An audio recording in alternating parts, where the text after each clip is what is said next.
Greetings and salutations, saints. How you do? How you do? What a go on? What a go on? What a go on?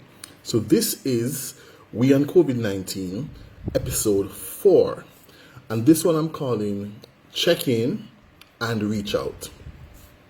This is a rough time on a lot of people. You know, the shifts, the adjustments, the having to stay in one place, having to be still, having to be quiet, having to stay inside is affecting quite a few people adversely. I think the biggest thing that affected me personally was the hugging, because I'm very tactile. I'm a hugger. I love that. Physical contact is important for me. I'm part of how I express. And so the first couple of days of having to withdraw or see people recoil when I went to hug them hit me harder than I thought it would, but I adjusted, because you don't have to have practice and exercise self-discipline and self-care. So I was recently a guest on Nationwide on Every Woman with Patria, and the producer did a vox pop and she interviewed some men, and almost all of them talked about having this severe difficulty and challenge and issue with having to stay inside and not do road and not beat road, to look work, to hustle. And it was really powerful, just so many of them having this intense unease, you know. So our North American colleagues talk about cabin fever, or you get stir crazy, and so that's real. So people are having or going through that, you know.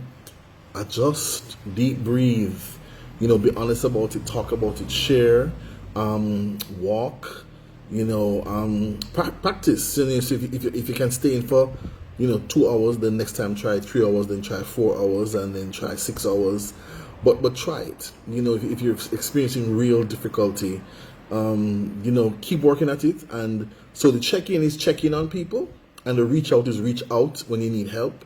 So if you're really having a difficulty and a struggle with this, staying inside thing and the cabin fever, then reach out, but also flex your muscle, flex your resilience, and see, if you can build that resilience and stay inside. The other thing that has occurred to me, and I had a conversation with a colleague of mine on Facebook Live recently, on IG Live, was mental health issues. So people with mental health issues, who these are probably going to be exacerbated or worsened because they're now stuck inside. People who are on medication, who have, bipolar, who OCD, whatever. So sometimes this shift in their routine, this being cooped up inside, may affect people adversely with mental health issues, or may bring some mental health challenges to the fore. And I think we need to think about those people, and again, reach out for people who may be having this challenge, check in on people who may be having this issue themselves or with members of their family, find out what kind of help and support people might need. The other one that kind of makes my blood run cold is people who may be living in a house with somebody who is molesting them or sexually abusing them or physically abusing them, and you're now kind of basically stuck or trapped inside with the abuser or the molester.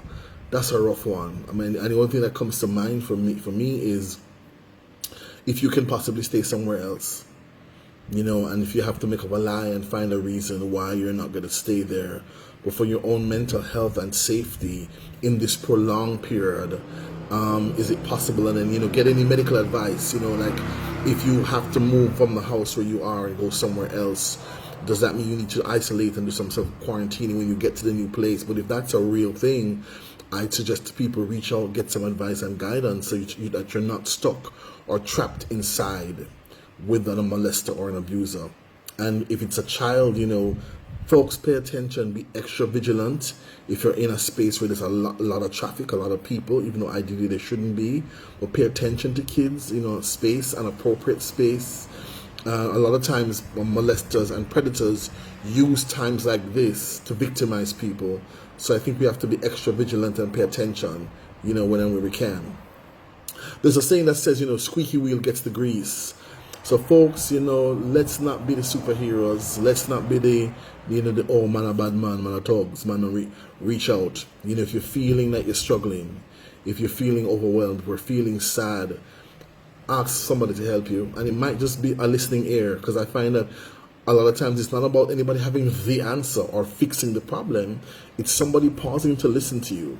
Sometimes you actually, in talking or venting, the solution or possible solutions come to you while you're talking. So it's not always about somebody giving you the answer, but we have to really, really practice our vulnerability and reach out if we need help, if we're feeling lonely, overwhelmed, whatever. And also, as I said, check in on other people. It might be somebody you haven't spoken to in a long time. It might be somebody you're even estranged from. If you know they may be at risk, if them just cross your mind, people cross your mind at this time, reach out and heal them up. Don't bother, make the bad mind thing prevail. So check in and reach out. Those are my suggestions on this episode 4 of We and COVID-19. Be blessed, be safe. Blessings of a night.